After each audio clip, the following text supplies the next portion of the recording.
Hello दोस्तों, स्वागत है आप सबका PYQ एकेडमी में। तो फ्रेंड्स, कल हम लोग स्टेट का जो 6 सितंबर 2023 को सोशल साइंस का पेपर हुआ था सेकंड शिफ्ट का, उसका ही क्वेश्चन हम लोग सॉल्व कर रहे हैं। और ये पेपर 6 तारीख का है, 6/9/2023 का पेपर है। तो इसी के पेपर को हम लोग सॉल्व कर रहे हैं। सोशल साइंस से पूरे 100 क्वेश्चन पूछे गए थे, तो उसी 100 प्रश्नों को हम लोग सॉल्व करेंगे, जिसमें 50 प्रश्नों को हमने कल के वीडियो में सॉल्व करा दिया। बाकी के जो 50 क्वेश्चन रह गए थे उसे आज के वीडियो में हम लोग सॉल्व करेंगे। तो चलिए फ्रेंड्स, ज़्यादा देर न करते हुए हम लोग अपने क्वेश्चंस पे आते हैं। यदि आप सभी को हमारा ये वीडियो यूज़फुल लगा हो तो वीडियो को लाइक, शेयर एंड सब्सक्राइब जरूर कीजिए और हमें सपोर्ट कीजिए। 51 नंबर क्वेश्चन है, डैश में प्रकाशित वुडलैंड कमीशन रिपोर्ट ने सतत विकास के बारे में विचार साझा किए। तो वुडलैंड कमीशन की रिपोर्ट ने सतत विकास के बारे में विचार साझा किया और इसे कैसे प्राप्त किया जा सकता है। तो वुडलैंड रिपोर्ट जो है, वुडलैंड कमीशन रिपोर्ट कब पास किया गया यही पूछ रहा है। तो यह 1987 में पास किया गया था। ऑप्शन नंबर बी राइट है। 1987 में वुडलैंड कमीशन रिपोर्ट पास किया गया था, जिसमें सतत विकास के बारे में विचार साझा किया गया था। नेक्स्ट क्वेश्चन देखते हैं। क्वेश्चन है, निम्नलिखित में से कौन भारत में वाणिज्यिक फसल है। तो भारत में वाणिज्यिक फसल कौन कौन है? सरसों, तंबाकू, जूट या फिर उपयुक्त सभी। तो यहाँ सरसों, तंबाकू और जूट ये तीनों ही वाणिज्यिक फसल के अंतर्गत आते हैं। तो ऑप्शन नंबर डी राइट है। अगला क्वेश्चन है, निम्नलिखित में से किस एक को भारत में वैश्वीकरण का सबसे कम लाभ हुआ। तो भारत में वैश्वीकरण का सबसे कम लाभ किस क्षेत्र में हुआ था? तो किसी क्षेत्र में भारत को सबसे कम वैश्वीकरण का लाभ प्राप्त हुआ था। औद्योगिक क्षेत्र, सेवा क्षेत्र और माध्यमिक क्षेत्र, इन तीनों में सही लाभ प्राप्त हुआ था, यानी कि अधिक लाभ प्राप्त हुआ था। अगला क्वेश्चन देखते हैं। क्वेश्चन है, भारत प्रति व्यक्ति प्रति वर्ष पानी की उपलब्धता के मामले में दुनिया में डैश रैंक पर है। तो भारत प्रति व्यक्ति प्रति वर्ष पानी की उपलब्धता के मामले में दुनिया में किस रैंक पर है? तो वह 133वां रैंक पर है। अगला क्वेश्चन है, छत वर्षा जल संचयन पुनर्भरण की एक तकनीक है। छत वर्षा जल संचयन पुनर्भरण की एक तकनीक है, तो यह भूजल स्तर की तकनीक है। अगला क्वेश्चन देखते हैं। क्वेश्चन है, निम्नलिखित में से कौन स्वच्छ जल संसाधनों का स्रोत नहीं है। तो स्वच्छ जल संसाधनों का स्रोत कौन सा इनमें से नहीं है? तो यहाँ महासागर जो है, यह स्वच्छ जल संसाधन का स्रोत नहीं है। भूजल, बर्फ की चादर और नदी, ये तीनों ही स्वच्छ जल संसाधन का स्रोत है। फ्रेंड्स, ये जो भी क्वेश्चंस हैं ये आपके आने वाले BPSC एग्जाम्स के लिए बहुत ही फायदेमंद साबित होंगे, क्योंकि 9-10 के लेवल का ही या फिर 6 से लेकर 12 तक के लेवल का क्वेश्चन इसमें पूछे गए थे, जो कि आपके 6 to 8, 9 to 12 तक के एग्जाम्स को कवर करेंगे। आप जो भी सब्जेक्ट के हैं तो ये बहुत ही फायदेमंद साबित होगा, इसलिए इस वीडियो को जरूर देखें अंत तक। अगला क्वेश्चन है, हजीरा विजयपुर जगदीशपुर पाइपलाइन इस राज्य में नहीं गुजरता है। हजीरा विजयपुर जगदीशपुर पाइपलाइन जो है, यह किस राज्य से नहीं गुजरता है? उत्तर प्रदेश, गुजरात, मध्य प्रदेश या फिर महाराष्ट्र से। तो यहाँ जो राइट ऑप्शन होगा वो ऑप्शन नंबर डी होगा। महाराष्ट्र से हजीरा विजयपुर जगदीशपुर पाइपलाइन नहीं गुजरता है। उत्तर प्रदेश, गुजरात और मध्य प्रदेश से गुजरता है। अगला क्वेश्चन देखते हैं। क्वेश्चन है, बालाघाट खानों में निम्नलिखित में से किस खनिज का खनन किया जाता है। तो बालाघाट खानों में मैग्नीज का खनन किया जाता है। ऑप्शन नंबर ए राइट है। मैग्नीज का खनन बालाघाट खानों में किया जाता है। नेक्स्ट क्वेश्चन है, किस राज्य में वन का सबसे अधिक विस्तार है। तो वन का सबसे अधिक विस्तार है मध्य प्रदेश में। मध्य प्रदेश में सर्वाधिक वन उपलब्ध है।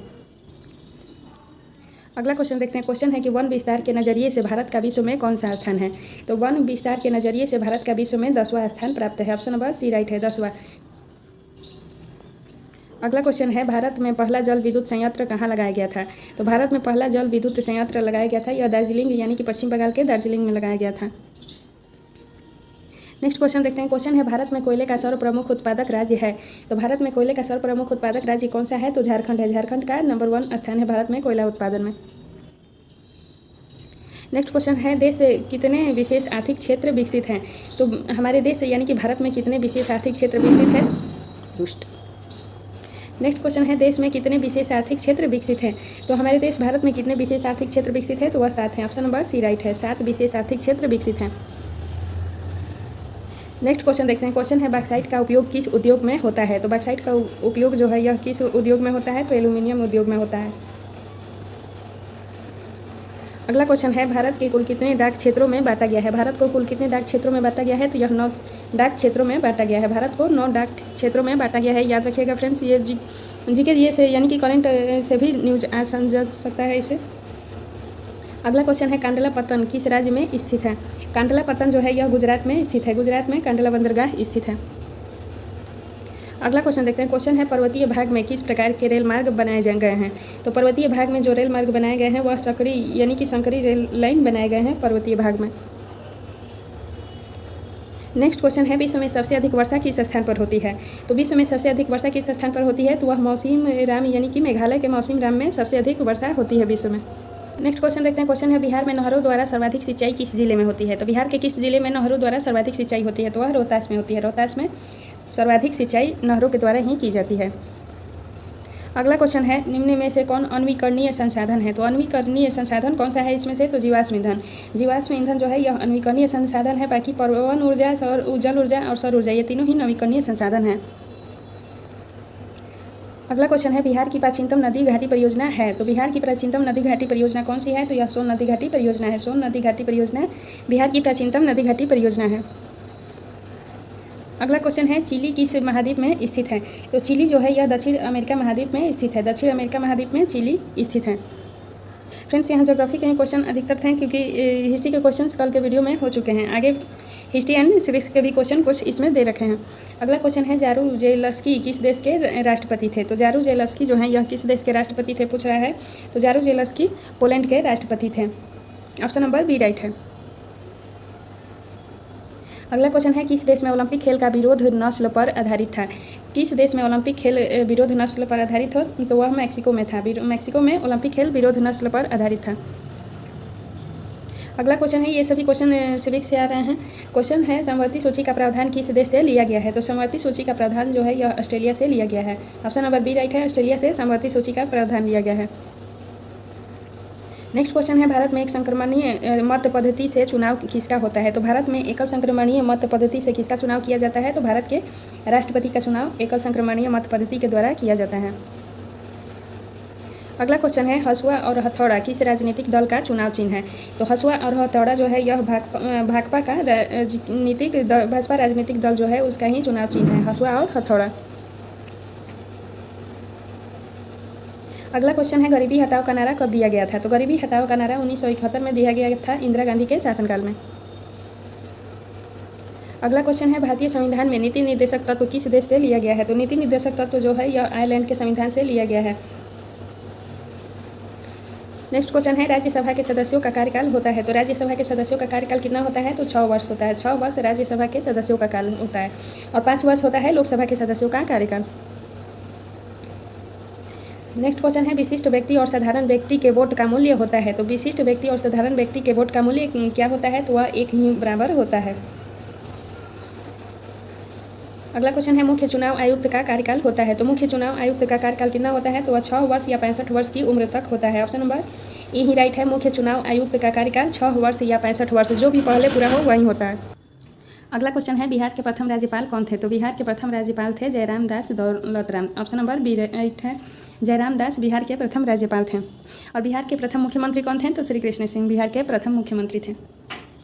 अगला क्वेश्चन है, अमेरिका में राज्यसभा को क्या कहा जाता है? तो अमेरिका में राज्यसभा को सीनेट के नाम से जानते हैं। सीनेट के रूप में अमेरिका की राज्यसभा को कहा जाता है। नेक्स्ट क्वेश्चन है, भारत में सर्वोच्च न्यायालय के न्यायाधीशों की नियुक्ति कौन करता है? तो भारत में सर्वोच्च न्यायालय के न्यायाधीशों की नियुक्ति कौन करता है? तो राष्ट्रपति करते हैं। राष्ट्रपति सर्वोच्च न्यायालय के न्यायाधीशों की नियुक्ति करते हैं। मुख्य चुनाव आयुक्त की भी नियुक्ति राष्ट्रपति ही करते हैं। विभिन्न राज्यों के राज्यपाल की नियुक्ति भी राष्ट्रपति के द्वारा ही की जाती है, ये भी याद रखिएगा। अगला क्वेश्चन है, इनमें से कौन सा मौलिक अधिकारों के उपयोग का उदाहरण नहीं है? तो मौलिक अधिकारों के उपयोग का उदाहरण कौन सा नहीं है? तो यहाँ बच्चों द्वारा माँ बाप की संपत्ति विरासत में पाना यह मौलिक अधिकार के अंतर्गत नहीं आता है। बाकी 3 ऑप्शन आते हैं, यानी कि बिहार में मजदूरों का पंजाब के खेतों में काम करने जाना, यह स्वतंत्रता का अधिकार के अंतर्गत है। ईसाई मिशनरियों द्वारा मिशनरी स्कूलों की श्रृंखला चलाना, यह भी शिक्षा के अधिकार के अंतर्गत आता है। और सरकारी नौकरी में औरत और मर्द को समान दर्जा देना, यह समानता के अधिकार के अंतर्गत आता है। जबकि बच्चों द्वारा माँ बाप की संपत्ति में विरासत में पाना यह मौलिक अधिकार के अंतर्गत नहीं आता। अगला क्वेश्चन है, संपत्ति के अधिकार को मौलिक अधिकारों की सूची से कब हटा दिया गया? तो संपत्ति के अधिकारों को मौलिक अधिकारों की सूची से 1978 में हटा दिया गया 44वां संविधान संशोधन के तहत। क्वेश्चन है, मानव अधिकारों को संयुक्त राष्ट्र के द्वारा मान्यता कब प्रदान की गई? तो मानव अधिकारों को 10 दिसंबर 1948 में संयुक्त राष्ट्र संघ के द्वारा मान्यता प्रदान की गई, इसलिए हर साल 10 दिसंबर को मानवाधिकार दिवस के रूप में भी मनाया जाता है, ये भी याद रखिएगा फ्रेंड्स। प्रश्न है, भारत में महिलाओं के लिए आरक्षण की व्यवस्था कहाँ है? तो महिलाओं के लिए आरक्षण की व्यवस्था है पंचायती राज संस्थाओं में। ऑप्शन नंबर सी राइट है। नेक्स्ट क्वेश्चन देखते हैं। क्वेश्चन है कि भारत में नागरिक भागीदारी के प्रश्न का समाधान किस सिद्धांत के आधार पर किया गया है? तो भारत में नागरिक भागीदारी के प्रश्न का समाधान किया गया है अवसर की समानता के आधार पर। तो यहाँ अवसर की समानता होगा। नेक्स्ट क्वेश्चन है राज्य पुनर्गठन आयोग की स्थापना कब की गई थी। तो राज्य पुनर्गठन आयोग की स्थापना 1953 में की गई थी और इसके तहत 1956 से यह कार्य करना प्रारंभ किया था। नेक्स्ट क्वेश्चन है राज्यसभा के सदस्य का कार्यकाल कितने वर्ष का होता है। तो राज्यसभा के सदस्य का कार्यकाल होता है 6 वर्ष का। ऑप्शन नंबर सी राइट है। अगला क्वेश्चन देखते हैं। क्वेश्चन है कि राज्यसभा का सभापति कौन होता है। तो राज्यसभा का सभापति भारत के उपराष्ट्रपति होते हैं। उपराष्ट्रपति ही राज्यसभा के सभापति होते हैं। नेक्स्ट क्वेश्चन है कि सूचना के अधिकार अधिनियम को भारत में कब लागू किया गया। तो सूचना के अधिकार अधिनियम को भारत में कब लागू किया गया था। तो यह 12 अक्टूबर 2005 को लागू। ऑप्शन नंबर डी राइट है। 12 अक्टूबर 2005 को सूचना का अधिकार अधिनियम को भारत में लागू किया गया था। अगला क्वेश्चन है जब हम लैंगिक विभाजन की बात करते हैं तब हमारा अभिप्राय होता है। तो जब हम लैंगिक विभाजन की बात करते हैं तो हमारा अभिप्राय समाज में स्त्रियों और पुरुषों को दी गई असमान भूमिकाओं से होता है। अगला क्वेश्चन है भारत में नीति आयोग का गठन कब हुआ था। तो नीति आयोग का गठन 1 जनवरी 2015 को हुआ था। ऑप्शन नंबर सी राइट है। भारत में नीति आयोग का गठन 1 जनवरी 2015 को हुआ था। नीति आयोग योजना आयोग के स्थान पर बनाया गया है। नेक्स्ट क्वेश्चन है लोकतंत्र की उपलब्धियों में सबसे अधिक सहायक क्या है। तो लोकतंत्र की उपलब्धियों में सबसे अधिक सहायक है विकास। ऑप्शन नंबर सी राइट है। विकास लोकतंत्र की उपलब्धि में सबसे बड़ी सहायक सिद्ध हुई है। आज का 98 नंबर क्वेश्चन है भारतीय लोकतंत्र को किसका प्रयोगशाला कहा जाता है। तो भारतीय लोकतंत्र को अधिकारों का प्रयोगशाला कहा जाता है। ऑप्शन नंबर सी बहुत ही अच्छा क्वेश्चन है फ्रेंड्स। भारतीय लोकतंत्र को किसका प्रयोगशाला कहा जाता है। तो भारतीय लोकतंत्र को अधिकारों का प्रयोगशाला कहा जाता है। आज का सेकंड लास्ट क्वेश्चन है ब्रिटेन में किस वर्ष सार्वजनिक वयस्क मताधिकार को मान्यता मिली। तो ब्रिटेन में सार्वजनिक वयस्क मताधिकार को मान्यता मिली थी वर्ष 1928 में। ऑप्शन नंबर सी राइट है। वर्ष 1928 में ब्रिटेन में सार्वजनिक वयस्क मताधिकार को मान्यता मिली थी।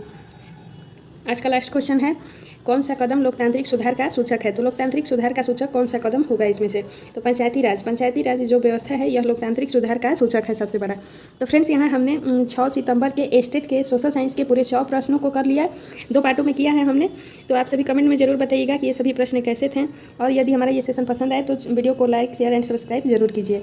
मिलते हैं नेक्स्ट वीडियो में नेक्स्ट टॉपिक के साथ। तब तक के लिए धन्यवाद।